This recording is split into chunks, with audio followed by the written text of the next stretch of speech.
Okay guys, we're gonna make bread and we're gonna check out this bread bag that I have. Let's get started.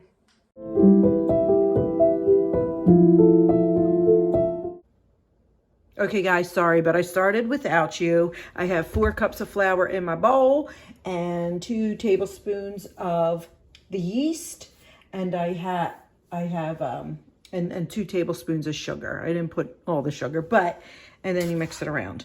I'm going to pin this in the comments so you guys can have the instructions, the ingredients, and then I will also put it up at the end of this video just so you can see. Now this is a nice recipe. I like it. It makes a good bread. I do not make it in the bread mixer though. I do it myself. Oh, I'm doing the wrong thing. So 2 tablespoons of melted butter. Now I've used this before, this recipe, and I like it. Oops, sorry. I'm gonna mix that in pretty quickly. And you do have to do it by hand, like I said, not using the bread mixer. You can probably use the bread mixer, but you do have to half it because this makes 2 loaves. And sometimes a little extra, 2 loaves and a little extra. So after you put your melted butter in, you're gonna put 1 quart of milk. And I use warmed milk. So just to make it temp it, not, you don't want it cold. And you're going to mix that around and you're going to say it's going to be chunky. And then once it's a chunky paste is when you'll add more flour in. And it does get messy, but not messy, but a little hard to mix. But you will be able to make it into a nice formed ball by the time you're done. So here's our chunky powder. I'm going to use my whisk a little bit here just to whisk it up. And then we're going to add more flour. So we're going to do 1 cup at a time and mix it. And as it starts getting thick, I'll go back to my little spoon. Let me take out a spoon holder here. I'll go back to my little spoon. All right. And then it'll take, use your eye, but like 4 to 5 cups. And wait, let me show you guys my little, see if I could do it. It's a chicken and then the egg. These are all measuring cups and each one is a different one. And then inside is a chick. Isn't it cute? So his bottom butt is the cup. So I am just going to do 1 cup at a time here. And then kind of mix that in. And like I said, as it gets thick. So let me speed this up.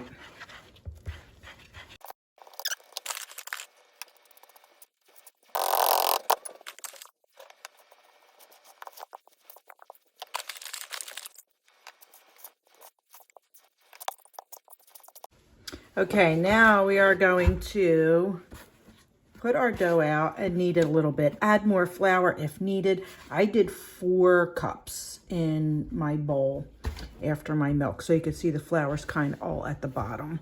But I'm just going to knead it in now, and then I'm going to form it into a ball and let it rest.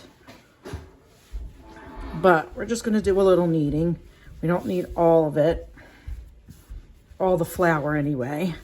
But if you start seeing it be a little sticky, then you can add more, but it still will be a little sticky, like a little bit, not a lot.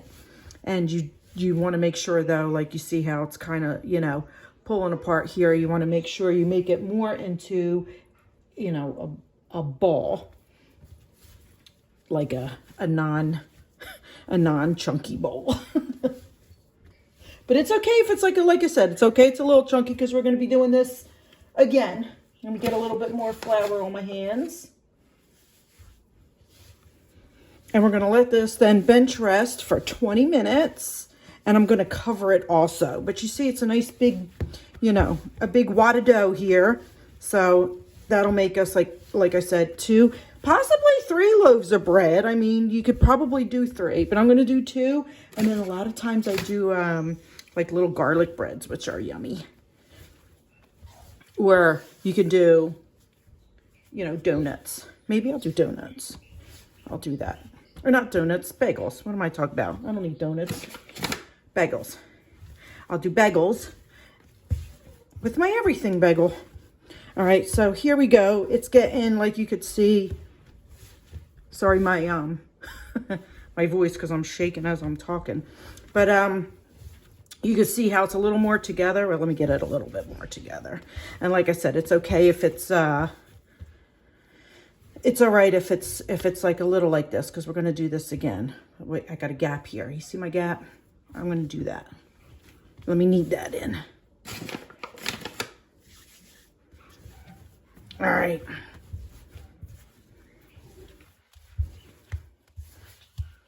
And I'm going to leave it like this, and I'm going to leave it right here with my dirty hands.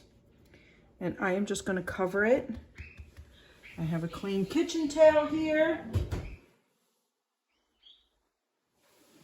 I'm just going to cover it with my clean kitchen towel. All right, we're going to let this sit for 20 minutes.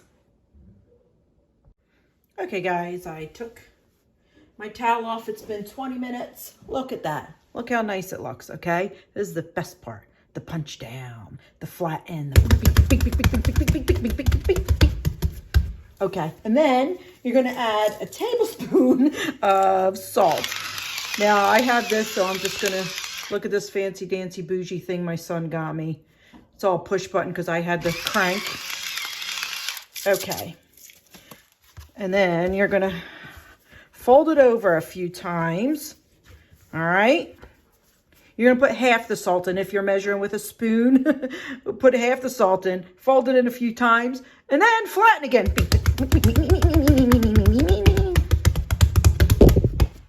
Sorry for the sound effects, and I just messed up my camera, sorry. All right, and then you're gonna put the rest of the salt. And I am gonna assume that that was 1 tablespoon. All right, now we're done being violent, okay? So now we're just going to knead our dough a few more times. And you'll notice, remember it was like, not chunky, but it was like raggedy. And now it's not raggedy. It's making a nice ball. It's rolling nice. Let me just flour my hands a little bit. But it's not sticking. It's like, this is nice. This is what we want.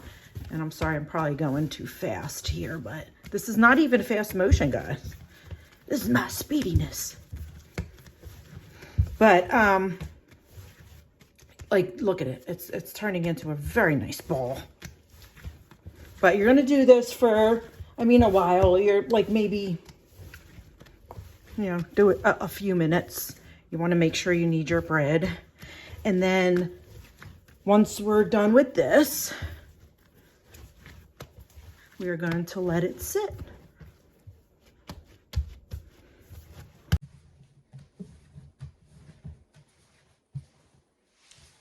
Kneading, kneading, kneading.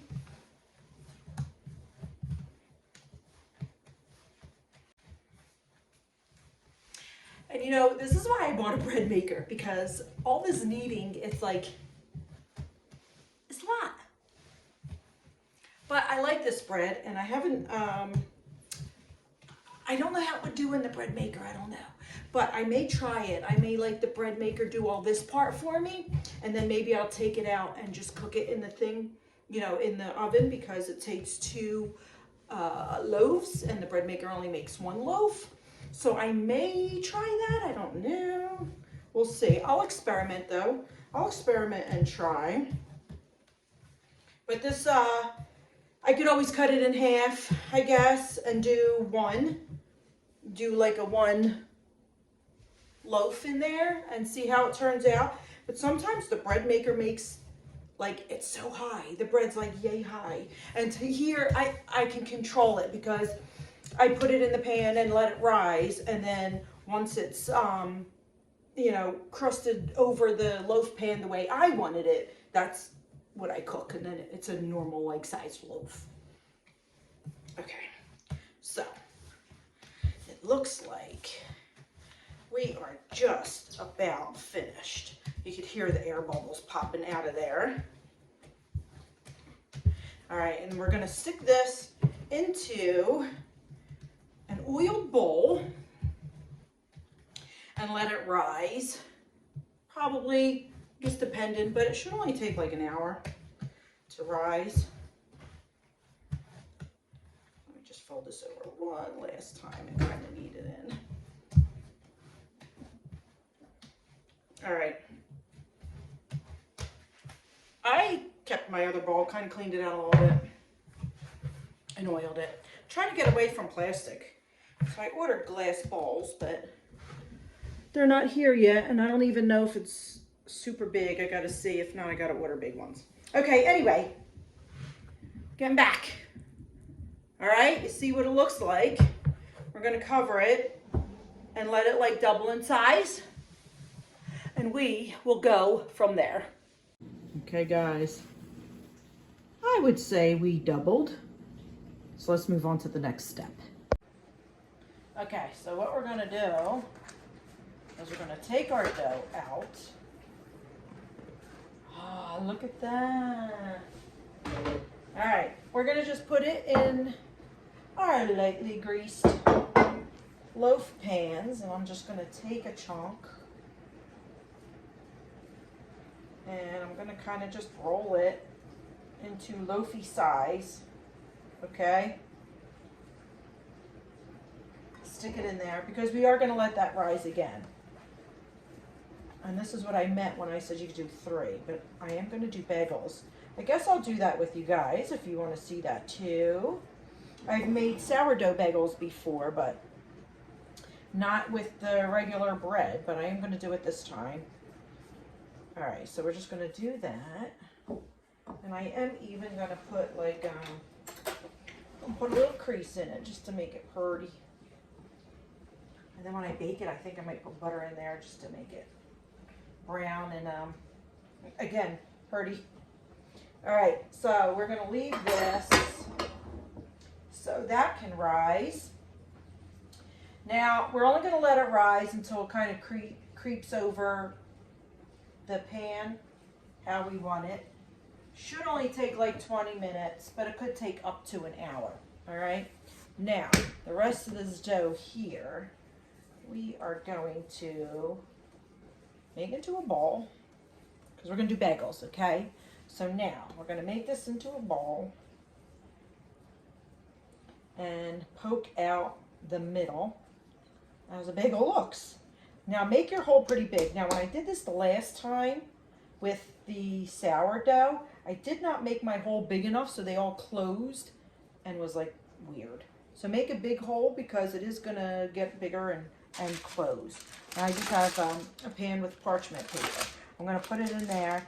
Now as we're doing this though, we are going to put some honey in water in a pot because we are going to dunk these in there for a little bit, just like a minute each side before we stick them in the oven. Now I'm going to cook these while the bread is rising. I'm going to cook the bagels while the bread is rising. The bagels are going to cook at, I believe it was 425 for like 20 minutes. And then the bread, we are going to lower the temperature and extend the time. I make weird bagels. They're like, that one's a weird one, but that's okay. It'll be edible. All right, so we're gonna make our bowl, and then we're gonna make our hole. I'm sure there's a more professional way to do it, but this is my method. How we, not how to. That's what I always like to say, because the way I do things are probably not the norm. But it works, and it works for me. All right.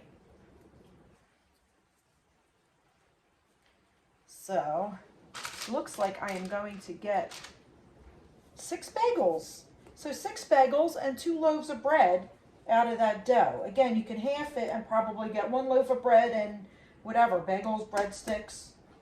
Who knows, maybe you could get 2, like a mini loaf or something, I don't know. I have never halved it, so I always make a lot because I stick it in the freezer, you know, because we use it, obviously.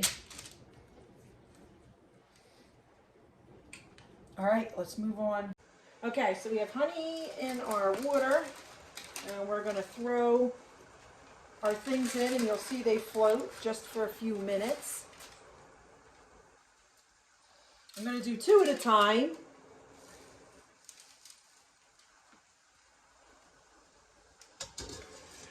Let them sit in our honey water.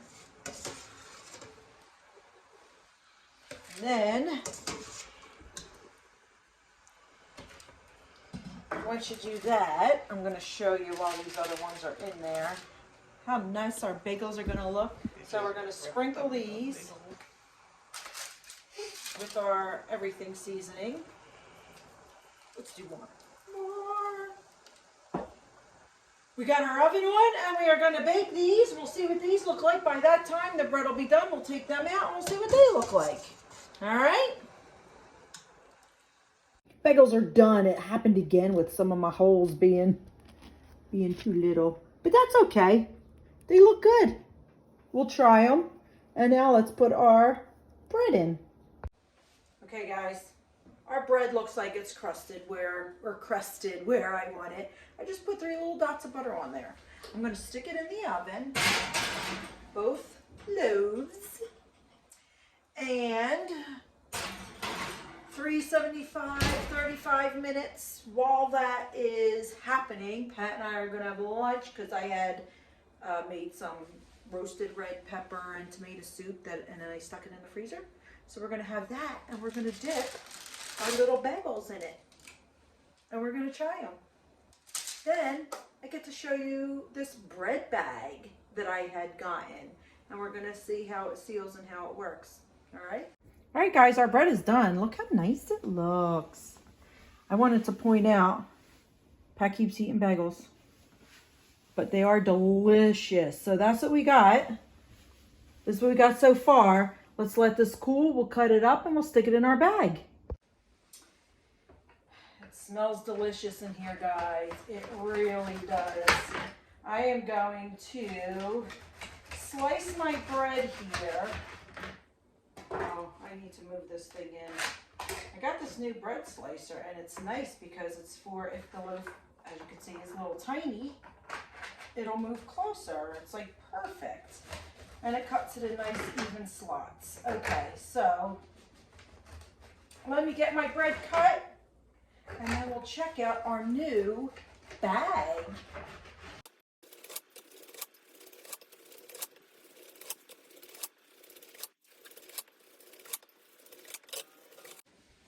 Cut it all, these nice even slices. The bread is cooled. We're ready for our bag. Now guys, I always use a Ziploc bag, and that's what I put all of my bread in. And you see I have the 2 loaves, so that would be 2 Ziploc bags. And if I make bread, say twice a week, that's 4 Ziploc bags that I'm using and throwing away. And I'm even like, you know, my grandma, and I try and save the bags because I'm like, it only has breadcrumbs, and I'll save it and I'll use it for bread. But you can only do that like maybe once. Like I won't keep reusing it. But you know, I channeled my inner Nona for that. So anyway, I was like, there has to be some kind of like a bag that you can reuse. And I found this on on Amazon. It's a Benici, or Beniki. I don't know if I'm saying it right, but it's a bread bag. And it has the zipper, okay? And it has like this plastic inside. And then after you zipper it, it also has the clips. It's reusable, so you can wash it. It could go in the freezer, but it's big enough, like, I mean, I guess you could see it, but it's big enough to where if I made sourdough, I could fit a whole sourdough roll in here, like, you know, because that's a bigger round, and it would go in here perfectly. But right now, I just have my pieces, and so 1 loaf will stay out and we'll eat it, and the other loaf will go in the freezer. So I could stick this whole thing in the freezer. And the ends, if they're too little, I stick these in the freezer as well separately, and I wait till I have a whole bunch, and then I have the freeze dryer, so I freeze dry them, and then I make breadcrumbs. I kind of smoosh them up and I make breadcrumbs out of them, but you can always put it in the oven or whatever, make your breadcrumbs. so you're not wasting anything. Oh, this end I'm going to keep because this is a nice size. But look how much room I got in my bag. It's great. And now, so you're supposed to zipper it. You know, obviously, take the air out of it, zipper it, and then you can roll it. All right, look, I even have more air. So let me unzip this a bit, roll it. I didn't want to smush my bread, you know. Okay. Anyway, roll it and clip it. And it's like, you know, for extra freshness. And now I got my little bread bag. My bread's not smashed. It's kind of still in the pieces. And it'll stay fresh in here. And I don't have to waste Ziploc bags. It came 2 in a pack and they were fairly cheap. I forget, I'll look it up and I'll put it right here so you guys can see it. But it was fairly cheap and it's way better than the cost of Ziploc bags and use them over and over because you have to put your bread in something, right? So that one will go in the freezer. I'm going to fill this one for us right now. And guys, if you make bread, try these bags out. I like them so far. And I'll let you know how the freshness, I'll keep you posted on how the freshness goes. But I do like them. I like them and I like the fact that I could reuse it and not have to waste money on Ziploc. All right? I'll see you guys on the next adventure. Make yourself a loaf of bread. Here's the recipe.